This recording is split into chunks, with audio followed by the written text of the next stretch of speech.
A noite mais sombria do Egito foi marcada por um sinal de esperança. O sangue do cordeiro, pintado nas portas, não era apenas uma proteção, mas um anúncio de salvação. Cada versículo de Êxodo 12 é uma peça de um quebra-cabeça divino que nos revela a profundidade da nossa redenção. Você já parou para pensar como cada detalhe daquela noite ressoa com a nossa vida hoje? É como se cada palavra daquela passagem estivesse gritando sobre a graça e a misericórdia de Deus. Enquanto os israelitas se preparavam para a liberdade, um avivamento espiritual estava prestes a acontecer. O que significa realmente confiar em Deus em tempos de crise? E como essas lições antigas se aplicam ao nosso dia a dia? Cada sacrifício, cada instrução, é um eco das promessas cumpridas que nos cercam. E, no meio de tudo isso, qual é a verdadeira mensagem de esperança que podemos extrair? Prepare-se para uma jornada que não só ilumina as páginas da Bíblia, mas também toca o coração. O que você vai descobrir sobre a nossa salvação pode transformar a sua fé e renovar sua alegria no Senhor. Fique comigo e vamos desvendar juntos os segredos que estão escondidos em Êxodo 12. O Cordeiro Pascal, simbolismo da redenção e sacrifício. Quando penso no Cordeiro Pascal, não consigo deixar de sentir uma conexão profunda com a ideia de redenção. Para mim, essa imagem evoca uma história rica de sacrifício e amor. Na cultura judaica, o cordeiro era mais do que um simples animal. Ele representava a libertação do povo. O sacrifício do cordeiro, imortalizado na Páscoa, é um símbolo poderoso que nos faz refletir sobre o significado da entrega e da redenção que se estende até os dias de hoje. É fascinante como esse ato de sacrificar um cordeiro se tornou um marco na história da salvação. A história do Cordeiro Pascal remete ao Êxodo, quando os israelitas foram libertados da escravidão no Egito. A instrução para sacrificar um cordeiro sem defeito e espalhar seu sangue nas ombreiras das portas não era apenas uma questão ritual. Era uma declaração de fé e confiança. Para mim, isso fala de um amor que não hesita em se entregar, um amor que é capaz de salvar. O sangue do cordeiro era um símbolo de proteção, um sinal de que aqueles que estavam sob sua cobertura seriam poupados da morte. Essa metáfora ressoa profundamente em minha vida, lembrando-me de que sempre há uma proteção divina quando nos entregamos a algo maior. A conexão com Cristo é inegável. Ele é o Cordeiro de Deus, que tira o pecado do mundo. Através de seu sacrifício, não apenas lembramos do Cordeiro Pascal, mas vivemos a sua realidade. A entrega de Cristo na cruz ecoa o sacrifício do Cordeiro. Para mim, isso é uma mensagem de esperança. O Cordeiro Pascal nos ensina que, mesmo nas situações mais sombrias, há uma luz de redenção que brilha. A Páscoa, então, torna-se uma celebração não apenas da libertação física, mas de uma libertação espiritual que se estende a todos nós. A experiência do Cordeiro Pascal também me faz refletir sobre a importância de reconhecer os sacrifícios que foram feitos por nós. Muitas vezes, vivemos nossas vidas sem pensar nas consequências das nossas ações ou no custo da nossa liberdade. O Cordeiro Pascal nos convida a tomar um momento para considerar o que significa ser livre e o que custou essa liberdade. É uma chamada para a gratidão, para reconhecer as bênçãos que muitas vezes tomamos como garantidas. Essa reflexão é fundamental para um verdadeiro entendimento da Páscoa. Por fim, o Cordeiro Pascal não é apenas uma tradição antiga. É um símbolo que continua a falar aos nossos corações hoje. Ele nos desafia a viver de maneira significativa, a nos lembrar do sacrifício que nos trouxe até aqui e a nos tornarmos agentes de redenção em um mundo que tanto precisa. Cada vez que celebramos a Páscoa, temos a oportunidade de relembrar e reativar esse simbolismo em nossas vidas, permitindo que a mensagem do Cordeiro Pascal transforme nossas histórias. O sangue nas ombreiras. Proteção divina e sinal de aliança. Quando imagino o sangue nas ombreiras, sou imediatamente transportado para um momento de história onde a fé e a proteção se entrelaçam. O ato de marcar as portas com o sangue do Cordeiro não era apenas uma medida de segurança, mas sim uma declaração de aliança entre Deus e seu povo. Para mim, isso simboliza um compromisso profundo, onde a proteção divina se torna tangível e visível. O sangue não era um mero detalhe. Era um sinal de que aqueles que estavam dentro daquela casa eram especiais, escolhidos e amados. A ideia de proteção é algo que todos nós buscamos em diferentes momentos de nossas vidas. O que me fascina nesse relato é a certeza que ele traz. Quando Deus ordenou que o sangue fosse colocado nas portas, Ele estava prometendo que nenhum mal entraria ali. É como se, ao olhar para aquela porta, os israelitas pudessem ver concretizada a promessa de um Deus que cuida deles. Isso me faz pensar sobre as maneiras pelas quais buscamos proteção em nossa própria vida. Às vezes, nos sentimos vulneráveis e desprotegidos, mas a história do sangue nas ombreiras nos ensina que há um abrigo seguro nas promessas de Deus. Esse sinal de aliança é uma lembrança poderosa de que não estamos sozinhos. Quando olho para as dificuldades que enfrento, lembro-me do sangue que protege. É um convite à fé, à confiança em algo que vai além do que podemos ver. O sangue nas ombreiras é um lembrete de que, em meio à adversidade, podemos encontrar um refúgio em Deus. Essa proteção não é apenas física, mas também espiritual, nos envolvendo em um amor que nos fortalece e nos guia. A aliança que se forma através do sangue também nos ensina sobre a responsabilidade que temos de viver de acordo com essa proteção. Se somos chamados a ser protegidos e amados, também somos chamados a refletir esse amor em nossas ações. É uma relação de mutualidade, onde a proteção divina nos motiva a viver de maneira que honre esse sacrifício. Ser marcado pelo sangue significa que temos um propósito, uma missão a cumprir. Essa visão nos convida a ser luz na vida dos outros, a oferecer proteção e amor onde houver necessidade. Por último, o sangue nas ombreiras é uma mensagem de esperança. Ele nos lembra de que, mesmo em tempos difíceis, há uma promessa de proteção e salvação. O que aconteceu naquela noite do Êxodo ecoa em nossas vidas hoje. Cada vez que enfrentamos um desafio, podemos olhar para as ombreiras e lembrar que estamos cobertos por algo maior. A aliança feita através do sangue é eterna. E ao celebrarmos a Páscoa, renovamos essa confiança de que somos protegidos, escolhidos e amados por Deus. A Páscoa como celebração da libertação. Relação com a salvação em Cristo. A Páscoa, para mim, sempre foi um momento de reflexão sobre a libertação. Não se trata apenas de um feriado ou de tradições, mas de uma celebração profunda do que significa ser livre. Olhando para a história do Êxodo, percebo que a libertação do povo hebreu é um reflexo do anseio humano por liberdade. Essa busca é universal e atemporal, e a Páscoa se torna um lembrete de que a verdadeira liberdade é encontrada em Cristo. Para mim, essa relação entre a Páscoa e a salvação é o coração da nossa fé. Quando celebramos a Páscoa, estamos relembrando a saída do Egito, mas também estamos reconhecendo a saída de nossas próprias prisões. A história da libertação nos mostra que não importa quão opressivas sejam as correntes que nos prendem, sempre há uma saída. O ato de Deus libertar os israelitas é um poderoso testemunho de que Ele ouve nosso clamor e age em nosso favor. Essa mensagem é especialmente significativa para mim em momentos de luta, quando me sinto preso em circunstâncias que parecem imutáveis. A conexão com a salvação em Cristo se torna ainda mais clara quando consideramos o sacrifício de Jesus. Ele é aquele que nos liberta não apenas das amarras físicas, mas também das espirituais. A cruz, que inicialmente pode parecer um lugar de derrota, é na verdade o ponto culminante da libertação.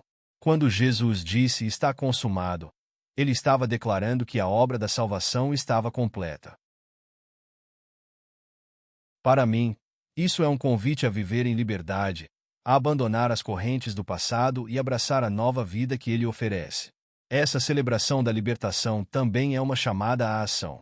Se somos livres, temos a responsabilidade de viver como tal. A Páscoa nos desafia a olhar para nossas vidas e identificar as áreas onde ainda estamos presos. A reflexão sobre a libertação deve nos levar a agir em favor da liberdade dos outros. Isso significa trabalhar pela justiça, pela igualdade e pelo amor em nosso mundo. A verdadeira celebração da Páscoa não se limita a um evento, é uma maneira de viver que reflete a gratidão pela liberdade que recebemos. Finalmente, a Páscoa é um momento de renovação. Cada ano, quando celebramos, temos a oportunidade de relembrar e renovar nosso compromisso com a liberdade que temos em Cristo. É um tempo de renovação espiritual, de restaurar nossa esperança e de reafirmar nossa fé. Ao celebrarmos a Páscoa, não apenas relembramos a libertação do passado, mas também abraçamos a liberdade que nos é oferecida no presente. Essa é a verdadeira essência da Páscoa, uma celebração da libertação que nos transforma e nos leva a viver uma vida plena em Cristo. A preparação do pão ázimo, a importância da pureza e da ausência do fermento quando falamos da Páscoa, um dos elementos que mais me chama a atenção é a preparação do pão ázimo. Esse pão, que não leva fermento, simboliza a pureza e a separação do que é impuro. Penso que a escolha do pão ázimo não foi mera coincidência. Existe um profundo significado por trás disso. O fermento, frequentemente associado ao pecado e à corrupção, serve como uma metáfora poderosa. Quando Jesus fala sobre o fermento dos fariseus, ele está se referindo a essa contaminação que pode se infiltrar em nossas vidas, por consequência, na comunidade. A ausência de fermento no pão ázimo me faz refletir sobre a importância da pureza em nossa vida cotidiana. O que significa ser puro em um mundo tão cheio de distrações e tentações? A pureza não se resume apenas a ações ou comportamentos, mas também ao nosso coração e intenções. É um convite à introspecção, para que possamos examinar nossas motivações e desejos. O pão ázimo é, portanto, um lembrete a cada mordida de que devemos buscar a integridade em tudo o que fazemos. Além disso, a preparação do pão ázimo também envolve um ritual. O processo de remover todo o fermento da casa antes da Páscoa é uma prática que exige esforço e dedicação. É como se estivéssemos fazendo uma limpeza não só física, mas espiritual. Esse ato de purificação é um chamado à ação, um convite para que possamos nos despir das coisas que nos afastam de Deus e de nossa verdadeira essência. Eu sempre me pergunto: o que estou permitindo que se acumule em minha vida? O que estou tolerando que pode estar me afastando da pureza que Deus deseja para mim? A tradição de preparar o pão ázimo vai além da alimentação. É uma experiência que nos conecta com a história do nosso povo e com a nossa fé. Ao participar desse ato, sinto que estou fazendo parte de algo muito maior, uma corrente que atravessa gerações. É um testemunho da fidelidade de Deus e da sua capacidade de nos transformar, mesmo em meio às nossas imperfeições. O pão ázimo é uma declaração de que somos chamados a viver de forma diferente, a abraçar a pureza e a integridade como valores fundamentais.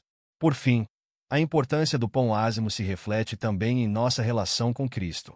Ele é o pão da vida, e em sua pureza encontramos a verdadeira satisfação e a verdadeira liberdade.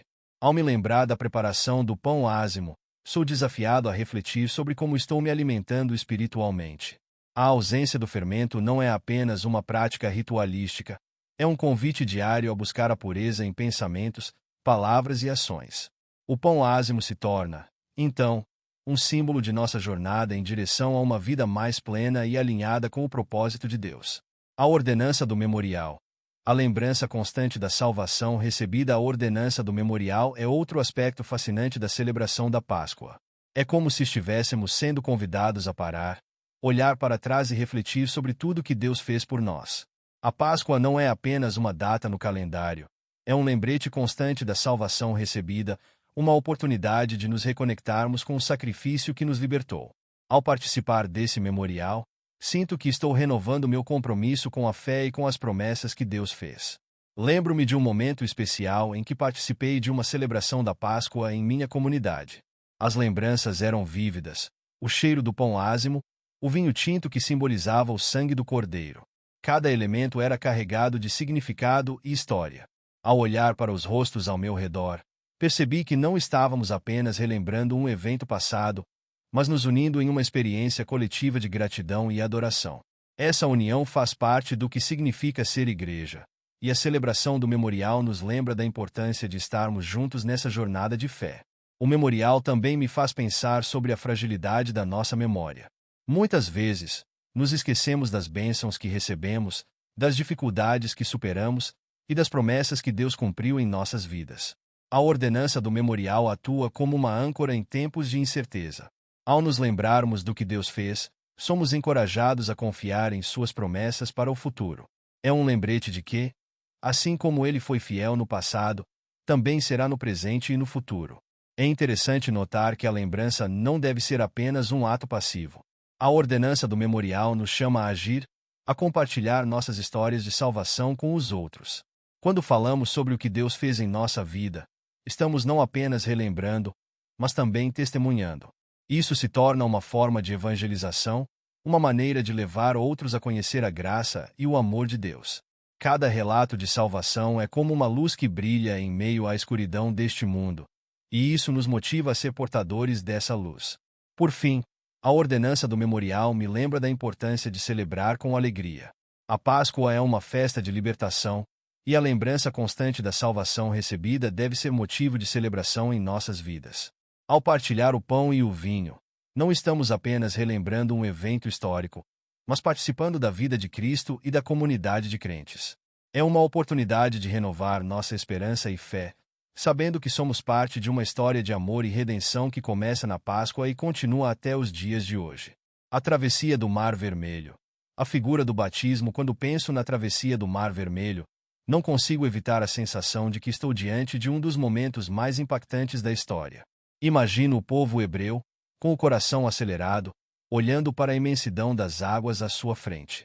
Eles haviam vivido anos de opressão no Egito, agora estavam à beira de uma nova vida. O que mais me impressiona é como essa cena se torna uma metáfora poderosa para o batismo e a nova vida em Cristo. Essa travessia não foi apenas uma fuga física da escravidão, mas um profundo ato de fé que simboliza a transformação espiritual que muitos de nós vivemos. A travessia em si é um espetáculo de fé. Moisés, com seu cajado, ergueu-o e, de repente, as águas se separaram. O chão abaixo se tornava um caminho seguro, enquanto as paredes de água se erguiam ao lado.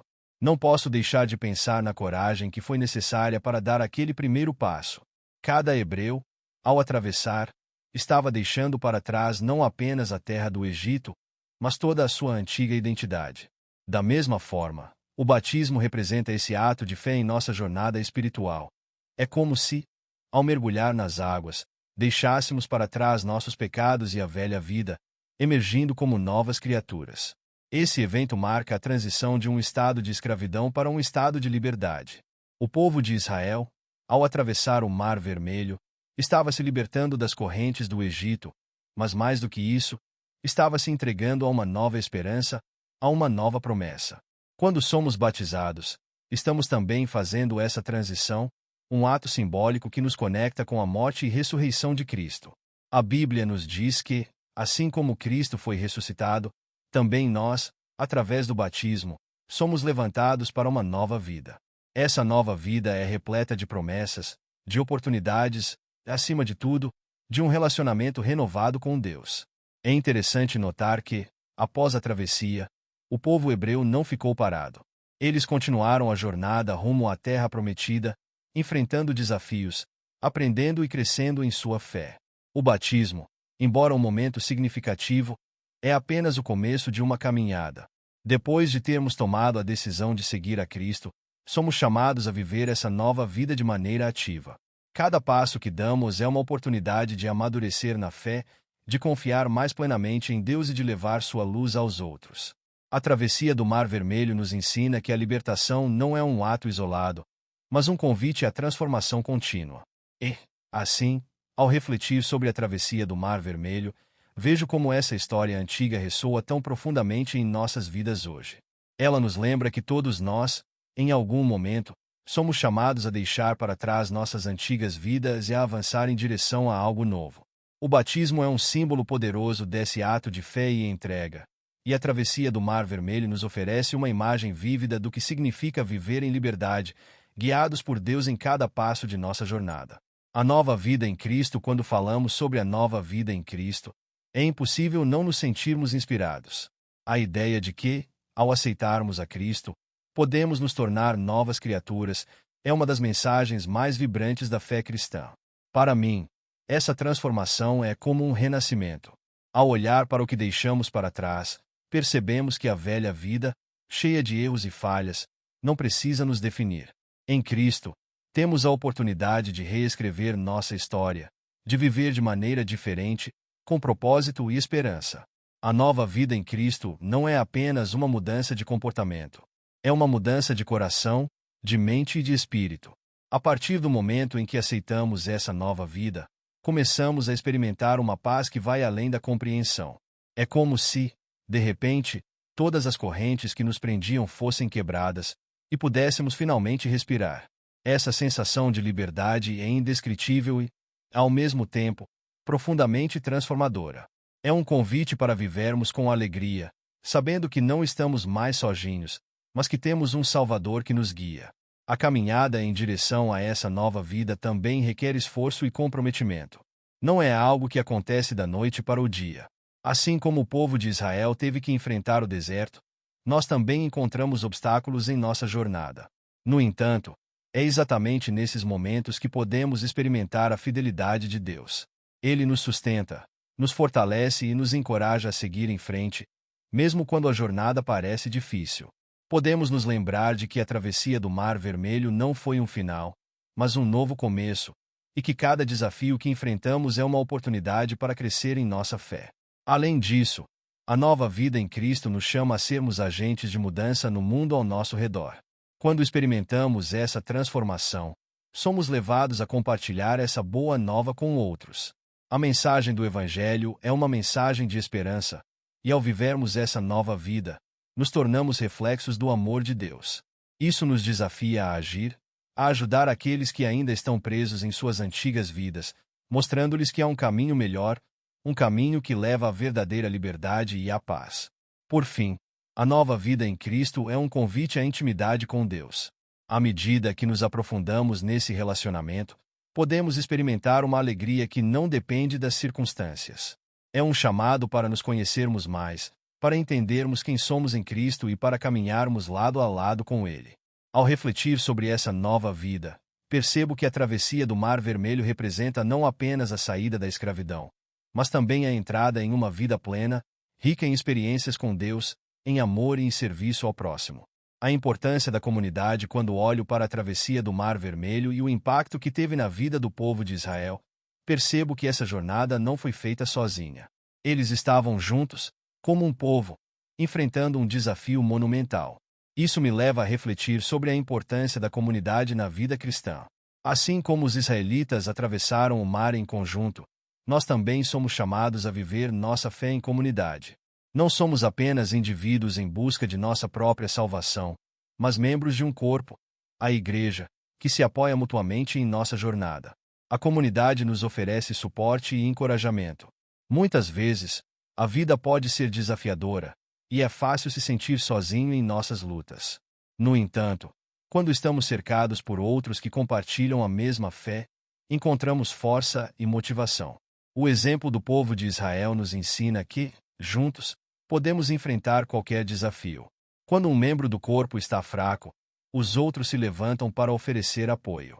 Essa dinâmica é essencial em nossa caminhada cristã, pois nos lembra que não precisamos carregar nossos fardos sozinhos. Além disso, a comunidade é um espaço de aprendizado e crescimento.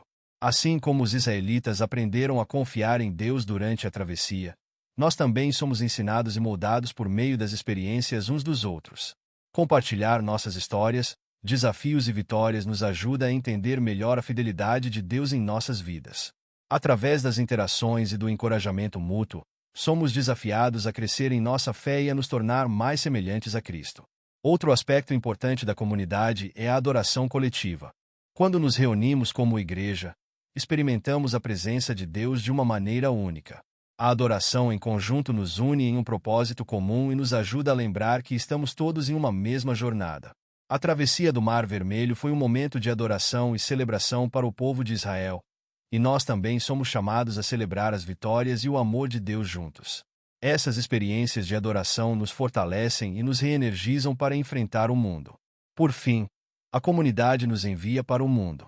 Assim como os israelitas foram chamados a serem uma luz para as nações, nós também somos chamados a compartilhar o amor de Cristo com aqueles que nos rodeiam.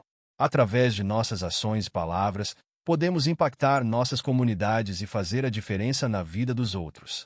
A travessia do Mar Vermelho não foi apenas sobre a libertação, mas também sobre o chamado a uma nova missão. E, ao vivermos em comunidade, somos equipados e enviados para cumprir essa missão juntos, como um corpo unido em Cristo. A esperança que nos sustenta enquanto reflito sobre a travessia do Mar Vermelho. Uma coisa que me vem à mente é a esperança que sustentou o povo de Israel durante esse momento crítico. Eles estavam em uma situação desesperadora, cercados por águas e com os egípcios atrás deles, mas tiveram a coragem de confiar na promessa de Deus. Essa esperança é fundamental para nós também, especialmente em tempos de incerteza e desafio. A travessia se torna uma metáfora não apenas para a libertação, mas para a esperança que nos sustenta em nossa jornada de fé. A esperança é um tema central na fé cristã. Ao aceitarmos Cristo, recebemos a promessa de uma nova vida, mas também a certeza de que Deus está conosco em todas as circunstâncias. Essa esperança nos permite enfrentar os desafios com confiança, sabendo que não estamos sozinhos. Assim como o povo de Ai, pessoal, chegamos ao clímax da nossa jornada em Êxodo 12, e o que aprendemos aqui é simplesmente transformador. Cada versículo nos traz uma mensagem poderosa sobre nossa salvação. Você já parou para pensar no simbolismo do sangue do Cordeiro? Assim como os israelitas foram protegidos, nós também temos um Cordeiro que nos livra da morte e nos traz vida eterna. Agora, reflita: como você pode aplicar essa proteção em sua vida hoje? O que significa para você viver sob a graça e a misericórdia de Deus? E quando falamos de confiança, será que estamos realmente depositando nossa fé nele? Ou ainda estamos lutando com nossas próprias forças? Pense também no verdadeiro avivamento espiritual que pode acontecer quando entendemos a profundidade desses ensinamentos. Você está pronto para se deixar tocar por essa mensagem de esperança e redenção? Não se esqueça: cada detalhe em Êxodo 12 é um convite para refletirmos sobre nosso relacionamento com Cristo, nosso Salvador. E que tal compartilhar nos comentários como você tem vivido essa verdade? Vamos juntos explorar ainda mais essas curiosidades da Bíblia e fortalecer nossa fé. Fique ligado, porque a jornada continua.